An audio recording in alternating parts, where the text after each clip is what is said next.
हरे कृष्णा, राधे राधे। कैसे हैं आप सब लोग? आप सभी लोगों का स्वागत है आपका अपने चैनल कृष्णा विथ हेमा में।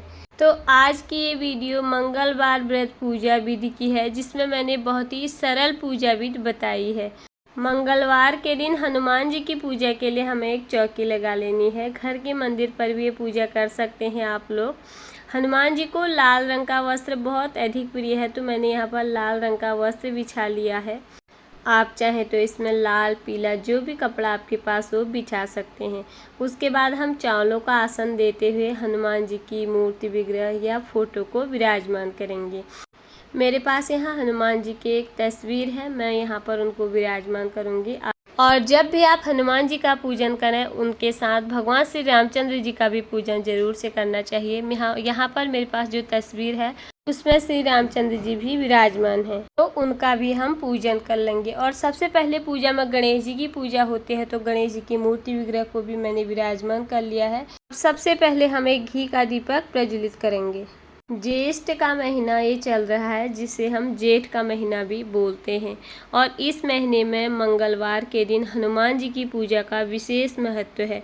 और इसी महीने से बहुत सारे लोग हनुमान जी का व्रत भी रखते हैं, और ज्येष्ठ के बड़े मंगलवार ये बोले जाते हैं।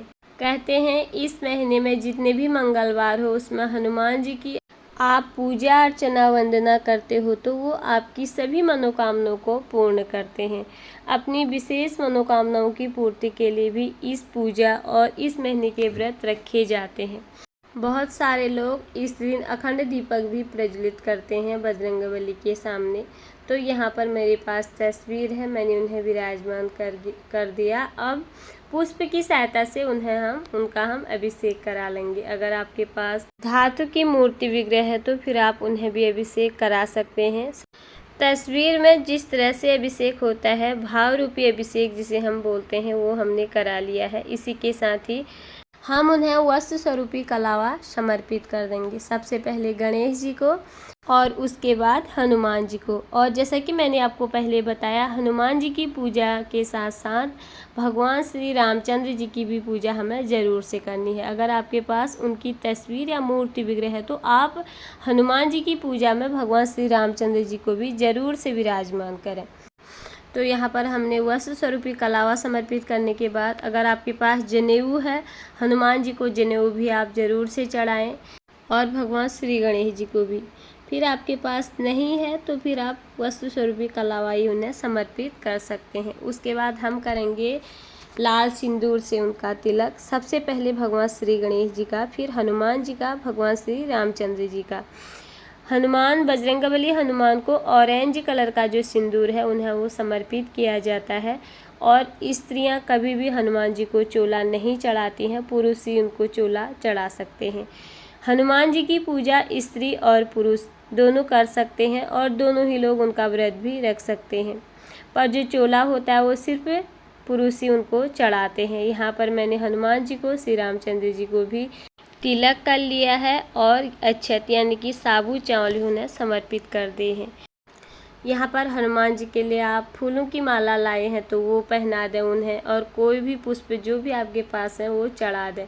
और तुलसी पत्र भी हनुमान जी को ज़रूर से चढ़ाई जाती है। यहाँ पर मैंने भगवान श्री गणेश जी को लाल गुलाब के और हनुमान जी को सफ़ेद गुलाब, आज मेरे पास पूजा में यही उपलब्ध था, मैंने यही समर्पित कर दिया है। जो भी हो श्रद्धा और भक्ति से वो चढ़ाएं, भगवान सब स्वीकार कर लेते हैं। उसके बाद हनुमान जी की जो पूजा होती है, मंगलवार के जो व्रत रखे जाते हैं, उस व्रत में हम एक समय भोजन कर सकते हैं। मंगलवार का जो व्रत होता है उसमें नमक नहीं खाया जाता, मीठा हम कुछ भी बनाकर खा सकते हैं। गेहूं के आटे से अधिकतर जो चीज़ें बनाई जाती हैं, कोई भी प्रसाद वगैरह आप बना सकते हैं, लड्डू बना सकते हैं चूरमा के, और ये व्रत में बनाकर खाए जाते हैं। हनुमान जी को भी भोग लगाया जाता है।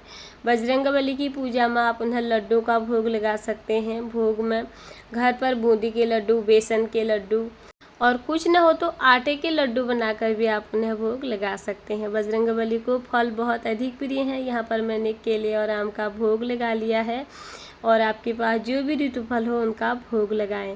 और हनुमान जी को जब भी भोग लगाएं उसमें तुलसी पत्र जरूर से डालें। उनके भोग में तुलसी पत्र डाली जाती है।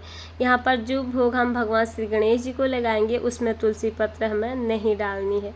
तो यहाँ पर हनुमान जी को जो तुलसी दल है वो मैं समर्पित करना भूल गई। आप लोग हनुमान जी की जब भी पूजा करें तुलसी पत्र जरूर से चढ़ाएं। और कहते हैं हनुमान जी इस कलयुग में भी अजर और अमर हैं। उनकी पूजा विधि से सारे मनोकामनाएं पूर्ण होते हैं और सारे काम सिद्ध होते हैं। यहाँ पर मैंने बजरंगबली को थोड़ा सा मीठा प्रसाद और चने का भी भोग लगा लिया है। उनकी प्रिय चीज़ों का आप उन्हें भोग लगाकर मंगलवार अगर आपने व्रत किया है तो मंगलवार व्रत कथा आपको जरूर से पढ़नी है। कोई भी व्रत किया है तो उसकी व्रत कथा भी जरूर से पढ़ी जाती है। आप व्रत नहीं रखते सिर्फ पूजा करते हैं हनुमान जी की तो आप हनुमान चालीसा का पाठ जरूर से करें। हनुमान चालीसा का पाठ वैसे तो हमें रोज़ करना चाहिए, रोज़ नहीं तो मंगलवार के दिन सुबह और शाम हमें दोनों समय हनुमान चालीसा का पाठ करना चाहिए। सुबह आपको इतना समय ना मिल पाए तो संध्या के समय भी आप हनुमान जी का पूजन कर सकते हैं। वैसे भी कहते हैं सुबह के समय बजरंगबली भगवान श्री रामचंद्र जी की पूजा करते हैं, उनका ध्यान करते हैं। हमें उनका पूजन संध्या के समय ही करना चाहिए। तो भोग लगाने के बाद हम यहाँ पर हनुमान जी की प्रेम पूर्वक आरती उतार लेंगे। सबसे पहले भगवान श्री गणेश जी की, हनुमान जी की और भगवान श्री रामचंद्र जी की भी। आपको जो भी आरती आती है आरती गाकर आपको आरती उतारने के बाद आरती के ऊपर से हमें जल को 3 बार जरूर से वार देना है और 1 लोटा जल भी उनके सामने जरूर से रखें। तो मंगलवार व्रत पूजा की बहुत ही सरल विधि मैंने आपको बताई। आपको वीडियो कैसी लगी? अगर वीडियो पसंद आई हो, थोड़ी बहुत भी अच्छी लगी हो तो प्लीज़ वीडियो को लाइक, चैनल को सब्सक्राइब जरूर से कर दीजिएगा। फिर मिलती हूँ आप लोगों से किसी और वीडियो में। और हनुमान जी की पूजा के बाद रामचंद्र जी का जयकारा जरूर से लगाएं। सियावर रामचंद्र की जय, बजरंगबली हनुमान की जय।